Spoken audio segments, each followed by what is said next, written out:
Hello everyone, this is Ram Vishnoi and you watching geography guru. आज के इस वीडियो में हम बात करेंगे क्लास 9th और 10th के स्टूडेंट्स की। डिस्कस करने वाले हैं आपके रिजल्ट को, बात करने वाले हैं आपके रिजल्ट क्राइटेरिया की, और डिस्कस करेंगे आपके पासिंग मार्क्स को। यानी आपके पासिंग मार्क्स आउट ऑफ 80 13 है या फिर 27 है। अगर आपका स्कोर 5 सब्जेक्ट्स में SST, Hindi, English, science, mathematics में अगर 13 रह जाता है तो क्या फिर भी आप पास हो सकते हो? तो मेरा आंसर है यस, फिर भी स्टूडेंट इवन बोर्ड में पास हो सकते हैं। कैसे होंगे ये हम इस वीडियो में बात करने वाले हैं। इसके साथ साथ एक चीज़ और क्लियर कर देता हूँ कि इस बार मैक्सिमम नंबर ऑफ स्टूडेंट्स है वो प्रमोट होने वाले हैं। यानी कि 9th के स्टूडेंट्स है वो 10th में जाने वाले हैं और 10th के स्टूडेंट्स है वो 11th में पहुँचने वाले हैं। ये सब कुछ कैसे होगा वो हम डिटेल में इस वीडियो में देखेंगे। ओके, तो सबसे पहले एक चीज़ मैं आपको बता दूं कि जब भी हमारे एग्ज़ाम चल रहे होते हैं या एग्ज़ाम ओवर होते हैं तो हमारे माइंड में ये आता है कि भाई उसके बाद तो रिज़ल्ट होगा। ओके, और आपको ये भी लगता होगा कि रिज़ल्ट के लिए जो मार्किंग की जाती है, आपकी आंसर शीट की चेकिंग की जाती है, जैसे आपने देखा होगा कि 9th में हो रही थी या 8th में आपने देखा होगा 9th के स्टूडेंट्स ने कि ठीक है जी, टीचर ने चेक कर दिया, जैसे कर दिया उसके अकॉर्डिंग मार्क्स मिल गए। लेकिन जब हम 9th में पहुंचते हैं या 10th में पहुंचते हैं तो ऐसा कुछ नहीं होता कि टीचर्स अपने अकॉर्डिंग मार्किंग करेंगे। उसके लिए कुछ रूल्स सेट किए जाते हैं, यानी उसको हम कह सकते हैं सीबीएसई की गाइडलाइंस होती है, उसके अकॉर्डिंग आपको प्रमोट किया जाता है। यानी उसमें क्या कुछ होता है, उसमें ये होता है कि पासिंग मार्क्स कितने होंगे ये डिसाइड किया जाता है। उसमें डिसाइड किया जाता है कि आपको पास अगर किया जा रहा है तो क्या उसमें इंटरनल और जो हमारी इंटरनल असेसमेंट है और जो आपका एनुअल एग्जाम है क्या उनको इंक्लूड करके पास किया जाएगा। यानी कि ओवरऑल आपको 33% लेने होते हैं। ओके, तो उसमें ये डिसाइड कौन करता है? ये सीबीएसई डिसाइड करता है कि आपका पासिंग क्राइटेरिया क्या रहेगा। तो उसमें इंटरनल असेसमेंट को इंक्लूड किया जाए या फिर ना किया जाए। उसमें अगर किसी स्टूडेंट के फिर भी 33% नहीं बन रहे तो क्या उसको ग्रेस मार्क्स दिए जा सकते हैं? दिए जा सकते हैं तो कैसे दिया जा सकते हैं? अगर आप एक सब्जेक्ट में फेल हो जाते हो तो क्या नेक्स्ट सब्जेक्ट है उसको रिप्लेस करेंगे? ये बहुत सारी चीज़ें होती हैं जो डिसाइड की जाती है। उसके बाद आपका रिजल्ट है वो प्रिपेयर किया जाता है। क्लियर? तो वो सारी चीज़ें जो सीबीएसई की रिजल्ट क्राइटेरिया की गाइडलाइन में, वो सब कुछ मैं आपके साथ शेयर करने वाला हूं और उसमें हम ये भी समझेंगे कि कैसे 13 मार्क्स लेने वाला इस बार पास होने वाला है। लेट्स बिगिन, चलिए शुरुआत करते हैं। तो सबसे पहले हम बात करेंगे आपके 9th और 10th क्लास के पासिंग क्राइटेरिया को लेकर के। देखिए सारी चीज़ें लगभग ऑलमोस्ट सेम है 9th और 10th के लिए, ग्रेस मार्क्स का क्राइटेरिया थोड़ा सा अलग रहेगा। ओके, तो सबसे पहले हम समझ लेते हैं कि आपका रिजल्ट कैसे प्रिपेयर किया जाता है, कैसे कैलकुलेट किया जाता है। तो the result of the students will be calculated on the basis of internal assessment और प्रैक्टिकल प्लस आपका एनुअल असेसमेंट। यानी कि एनुअल असेसमेंट आपका 80 मार्क्स का हो गया, 20 मार्क्स की आपकी इंटरनल असेसमेंट होगी। कुछ सब्जेक्ट आपके पास ऐसे होंगे जैसे हेल्थ केयर हो गया, टूरिज्म हो गया, जैसे आपके पास ऑटोमोटिव होगा, जिसमें आपकी प्रैक्टिकल होगी 50 मार्क्स की और उसमें आपका एक्सटर्नल 50 मार्क्स का रहेगा। ओके, इनकी कहानी अलग है। अदरवाइज आपके मेन जो सब्जेक्ट है उसमें 20 मार्क्स की इंटरनल असेसमेंट है और 80 मार्क्स आपके एनुअल असेसमेंट के होते हैं। तो इनको मिला करके आपका रिजल्ट प्रिपेयर होता है। ओके, 10th में भी सेम ही सिस्टम रहेगा, यानी कि सबसे ज़्यादा जो वेटेज रहेगी वो आपके जो अभी एग्ज़ाम हो रहे हैं यानी कि एनुअल असेसमेंट की रहेगी। इसमें इंटरनल असेसमेंट 20 मार्क्स और एनुअल एग्जाम आपके 80 मार्क्स हो गए। और जो प्रैक्टिकल सब्जेक्ट है जैसा कि मैंने बताया कि वहाँ पे 50+50 रहता है जनरली। कुछ सब्जेक्ट में ऐसा भी हो सकता है, जैसे हम ड्राइंग में देखें तो वहाँ पर 70 मार्क्स की प्रैक्टिकल होती है और 30 मार्क्स आपके जो एक्सटर्नल या एनुअल असेसमेंट है उसके होते हैं। क्लियर? तो इसके बेस पे आपका रिजल्ट तैयार किया जाता है। अब बात आती है कि आपको स्कोर कितना करना है। तो देखिए, a student need to secure 33% minimum, यानी कि आपको मिनिमम 33% स्कोर करना है। इसका मतलब क्या हुआ? इसका मतलब यह कि आपको 100 में से 33 मार्क्स लेने हैं। ओके, यहाँ पे ये जो वर्ड दिया गया ओवरऑल बहुत इंपॉर्टेंट है कि a student need to secure minimum 33% marks overall. Overall means आपको इंटरनल असेसमेंट और एनुअल असेसमेंट है उनको मिला करके आपको 33% मार्क्स सिक्योर करने हैं। Okay, in order to be declared pass, आपको पास होने के लिए क्या करना है? At the end of the session a student must secure at least 33% marks overall in each of the 5 main subject. आपको 33% सिक्योर करने। ओके, अब देखिए ओवरऑल टर्म में क्या आएगा कि मान लीजिए आपका स्कोर रहा है 20 मार्क्स आपको मिल गए इंटरनल असेसमेंट में, ओके, और फिर आपका 80 का जो एग्ज़ाम हुआ, जैसे मैथमेटिक्स में आपको 20 इंटरनल असेसमेंट में मार्क्स मिल गए, तो कितना लेना होगा 33 तक जाने के लिए? आपको चाहिए 13 मार्क्स ओनली, ओके। आपको अगर 19 स्कोर मिला है इंग्लिश में इंटरनल असेसमेंट में, तो आपको कितना चाहिए? आपको 14 चाहिए। यानी कि अगर आपको इंटरनल असेसमेंट में 20 मार्क्स मिले हैं, इट मीन्स दैट 13 भी अगर आपका स्कोर रहता है तो आप पास होने वाले हो। और पास होना इस बार बहुत ईजी है, क्योंकि 12 मार्क्स हर सब्जेक्ट में, जो मेन सब्जेक्ट है 9th और 10th में, वहाँ 12 मार्क्स आपके सोर्स बेस्ड क्वेश्चंस के भी हैं। MCQs की वेटेज भी अच्छी खासी है, नियर अबाउट 20% आपके MCQs रहते हैं, ओके। तो इट मीन्स दैट थोड़ा सा भी अगर किसी बच्चे में अपना सेंस है, थोड़ा सा भी वो अपने ब्रेन का यूज़ करेगा, तो इस बार फेल नहीं होने वाला है।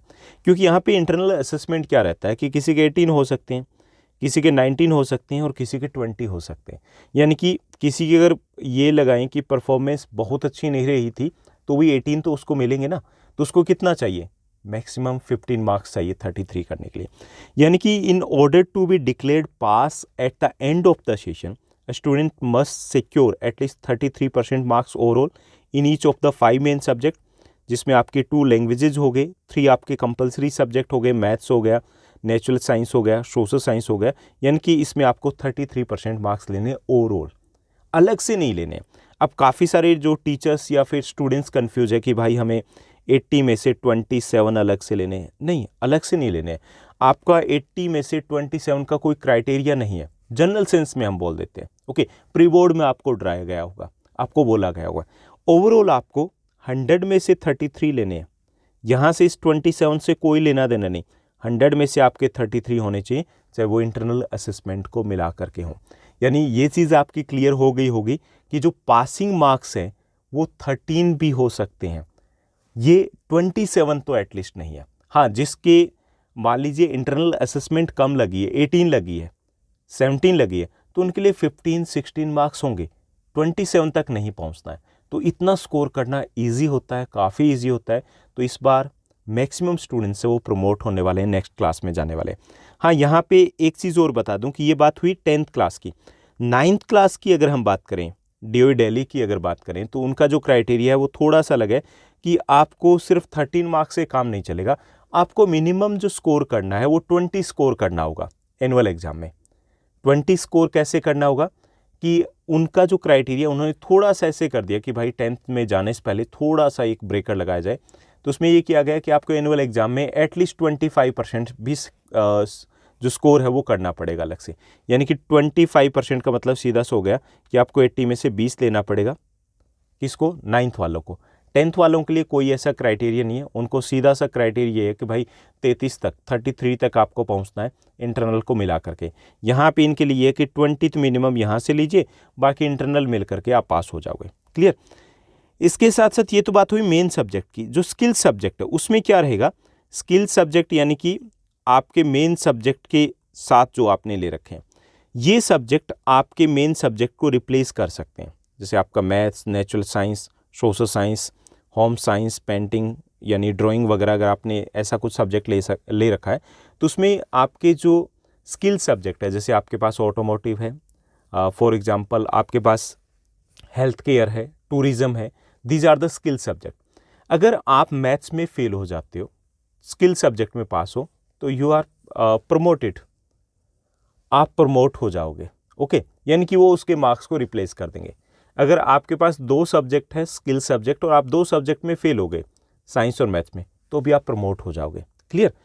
इसके साथ साथ एक और चीज़ भी ध्यान रखनी है कि आपके पास जो स्किल सब्जेक्ट है उसमें ऊपर वाला रूल फॉलो नहीं होगा। स्किल सब्जेक्ट में आपको थ्योरी और प्रैक्टिकल में अलग से 33% मार्क्स लेने होंगे। यानी कि ये नहीं कि प्रैक्टिकल आपकी 50 मार्क्स के उसमें से 50 आ गए, ओके, और आपको लगे कि भाई हमारा तो 33 हो गया, उसमें अगर 0 भी आ जाए तो भी पास हो जाएंगे। नहीं, आपका जो थ्योरी का एग्जाम है स्किल सब्जेक्ट का, उसमें आपको अलग से 33% लेने होंगे। यानी कि मिनिमम आपको 17 मार्क्स लेने होंगे, तब आप पास हो पाओगे। वो थोड़ा सा क्राइटेरिया स्किल सब्जेक्ट के लिए अलग से रखा गया है, तो इसको आपको ध्यान में रखना है, ओके। इसके साथ साथ बात की जाए लैंग्वेज की, अगर लैंग्वेज आपने ले रखी है, जैसे कुछ बच्चों के पास पंजाबी है, कुछ के पास उर्दू है, कुछ के पास संस्कृत भी लैंग्वेज होगी। तो language can replace language only for promotion. मान लीजिए आपका इंग्लिश में स्कोर डाउन रहता है, अच्छा नहीं रहता है, फेल हो जाते हो, तो वहाँ पर आपके संस्कृत, उर्दू या पंजाबी के मार्क्स है वो उसको रिप्लेस कर देंगे। ओके, यानी कि वहाँ पे अगर कम रहते हैं तो भी जब परसेंटेज कैलकुलेट की जाएगी तो उसमें उस सब्जेक्ट की परसेंटेज को कैलकुलेट करेंगे जिसके मार्क्स ज़्यादा होंगे। फेल हो जाते हो तो भी नीड नॉट टू वरी, आपके पास अगर सिक्स्थ सब्जेक्ट यानी कि आपके पास अगर थर्ड लैंग्वेज है तो उसको रिप्लेस करेगी। हाँ, इंग्लिश में अगर आप फेल हो, सपोज कीजिए 5 सब्जेक्ट है, इंग्लिश में आप फेल हो गए, बाकी सभी सब्जेक्ट में पास हो, आपके पास स्किल सब्जेक्ट है हेल्थ केयर, उसमें आपके 90 मार्क्स है, तो भी वो स्किल सब्जेक्ट इंग्लिश को रिप्लेस नहीं करेगा, क्योंकि लैंग्वेज को ओनली लैंग्वेज ही रिप्लेस कर सकती है। तो ये आपको ध्यान रखना है। Okay, in A case doesn't secure, a student doesn't secure 33% marks in the language, means 1 और 2 लैंग्वेज में अगर वो स्कोर नहीं करता किसी में से, तो आपकी जो थर्ड लैंग्वेज है वो उसको रिप्लेस कर देगी। ओके, उसके बाद हम बात करते हैं कि क्या ग्रेस मार्क्स मिलेंगे। वैसे देखिए, जब हम बोर्ड की बात करते हैं भाई 13 to 15 मार्क्स लेने आपको पास होने के लिए, आ जाएंगे, ग्रेस मार्क्स की नीड नहीं होती है। जहाँ तक 9th क्लास की बात है तो वहाँ पर ग्रेस मार्क्स मिलेंगे। बाकी में देखिए 10th में डायरेक्ट नहीं, इनडायरेक्टली ग्रेस मार्क्स होते हैं। आपने अगर कुछ भी लिखा ना, कुछ भी लिखा, आपका स्कोर अगर कम बन रहा है तो जो चेकर होते हैं, जो मार्किंग करते हैं, वो कुछ ना कुछ तो ज़रूर दे देते हैं, चाहे वो हाफ मार्क्स ही क्यों ना हो। अब देखिए 5 क्वेश्चन लिखे हैं, उसमें हाफ मार्क्स होते हैं तो 3 मार्क्स बन जाते हैं आपके, 2.5 को कन्वर्ट 3 में कर देंगे। ओके, तो वहाँ पे डायरेक्टली तो नहीं होता, लेकिन इनडायरेक्टली आपको ग्रेस मार्क्स मिलते हैं लिखने के। क्लियर? जहाँ तक 9th की बात है तो 9th को ग्रेस मार्क्स मिलेंगे, 10 ग्रेस मार्क्स मिलने वाले हैं। मान लीजिए किसी भी सब्जेक्ट में आपका 33 फिर भी नहीं बन रहा है इंटरनल को मिला करके। ओके, तो वहाँ पर किसी सब्जेक्ट में अगर 27 मिल रहे हैं, बन रहे, तो भाई 6 ग्रेस मार्क्स वहाँ दे देंगे।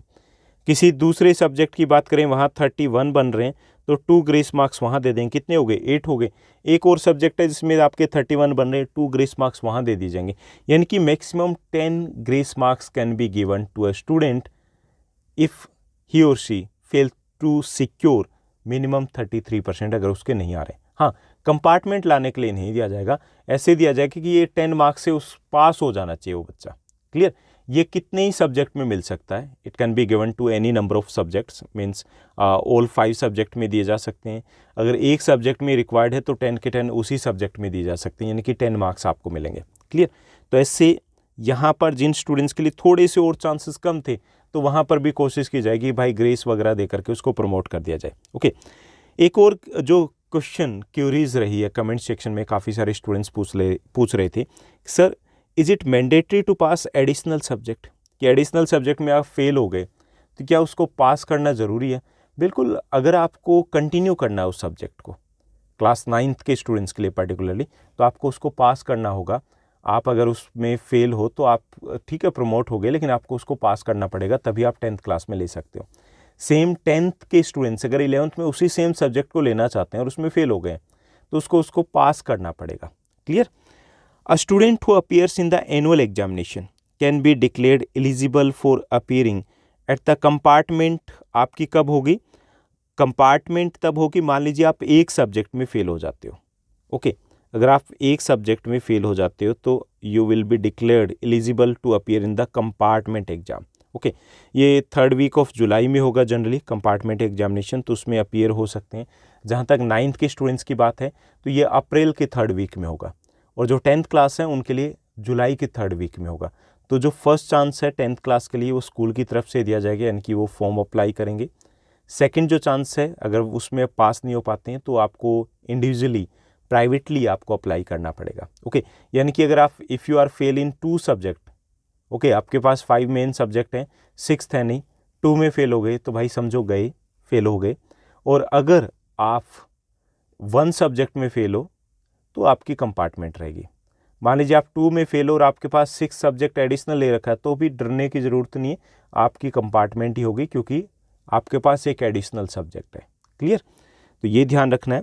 If a student doesn't secure marks, minimum marks in the subject in which he or she has taken the compartment examination, मान लीजिए कि उसके कंपार्टमेंट एग्जामिनेशन में भी वो सिक्योर नहीं कर पाता है 2 चांसेस के बाद ही, तो उसको फेल डिक्लेयर कर दिया जाएगा। ओके, 9th के स्टूडेंट्स को भी 2 चांसेस मिलेंगे और सेम 10th के स्टूडेंट्स को भी 2 चांसेस मिलने वाले हैं। एक और चीज़ जो काफ़ी सारे स्टूडेंट्स पूछ रहे हैं कि can a student with compartment take admission class 11th? Yes, वो क्लास 11th में एडमिशन ले सकता है। प्रोविजनल उसका एडमिशन होगा, यानी कि जब तक उसका रिजल्ट नहीं आता, जैसे अगस्त के आसपास रिजल्ट आ जाता है, तो अगर पास हो गई तो ठीक है, वो कैरी ऑन करेगा। अगर फेल हो गया तो उसको वो कंटिन्यू नहीं कर सकता। ओके, यानी कि उसका सेकंड चांस तो रहेगा, लेकिन उसके फॉर्म अप्लाई नहीं होंगे। उसको ये ऑप्शन ये रहेगा कि भाई नेक्स्ट ईयर या तो वो 11th करे या फिर वो ओपन बोर्ड से 12th कर सकता है डायरेक्टली नेक्स्ट ईयर। क्लियर? तो एडमिशन ज़रूर ले सकता है। यानी कई बार ऐसा होता है कि एक स्टूडेंट की कंपार्टमेंट है, उसे लगता है कोई बात नहीं, टूट जाएगी ये तो वो एडमिशन ले सकते हैं, अपनी स्टडी को कंटिन्यू कर सकते हैं और कोई भी स्कूल ऐसे स्टूडेंट को एडमिशन से डिनाई नहीं करेगा। ओके, तो ये थी आज की अपडेट जिसमें हमने डिस्कस किया, काफ़ी सारी इंपॉर्टेंट बातें हमने की, काफ़ी सारे आपके डाउट्स थे आपके रिज़ल्ट क्राइटेरिया को लेकर के, वो हमने डिस्कस किए। सबसे इम्पोर्टेंट ये था कि स्टूडेंट्स इस बात को लेकर के थोड़ी टेंशन में थे कि भाई एग्ज़ाम अच्छा नहीं गया, भाई 13 आ जाएंगे, 15 आ जाएंगे, इतनी तो ले लोगे तो भी आप पास होने वाले हो। इसके अलावा भी अगर आपके कुछ डाउट्स हैं, कुछ पूछना है, कुछ कहना है, कुछ बताना है, तो आप कमेंट सेक्शन में कमेंट कर सकते हो। इसके साथ साथ आप मेरे से कनेक्ट हो सकते हो इंस्टा के ऊपर, जैसा कि आप अपनी स्क्रीन के ऊपर देख पा रहे हैं, ज्योग्राफी गुरु ऑफिशियल। चिट चैट करेंगे, आइएगा। इसके अलावा टेलीग्राम के ऊपर भी कनेक्ट हुआ जा सकता है, वहाँ पर भी कमेंट का आपको ऑप्शन मिलेगा। आज के लिए बस इतना ही। Thank you, bye bye, have a nice day.